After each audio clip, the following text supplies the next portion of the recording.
નમસ્કાર. સુરેન્દ્રનગર જિલ્લાના બોડી તાલુકાના દાધોડિયા ગામનું પરિવાર એક મહિલાને આકસ્મિક બીમારીના કારણે ધાંગધ્રા લઈ જતા હતા ત્યારે ચિત્રોડીની બાજુમાં એક જે બ્રિજ બની ગયો છે એ બ્રિજની અંદર કોઈ ડાયવર્ઝન નહોતું અને એક ઊંડો ખાડો હતો.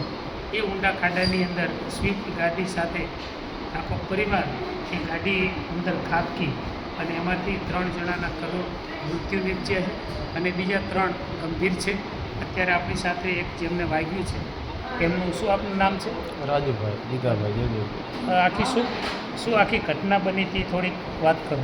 ગત રાતે ચોથા ભાઈ બીજલભાઈ મારી ઘરે આવ્યા ફટાફટ કે ગાડી લઈ લે કે ગાડી લઈને કે દવાખાને જવાનું હતું. મારી પાસે લાયસન્સ નથી, તમે ગાડી લીધી નાખી લો તો હાલો હું ગઈ જાઉં. પછી અમે બે ત્યાંથી નીકળ્યા દવાખાને જઈએ.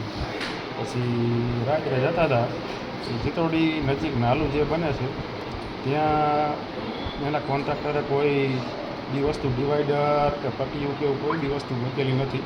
એટલે ગઈ રાતે અમને કાંઈ દેખાણું નહીં. એટલે ગાડી ઊંડી પેલા ખાડામાં ખાધી અને એ પછી કાંઈ ખબર જ નથી. મારે તો આ માથું ઝટકાણું, આ શરીર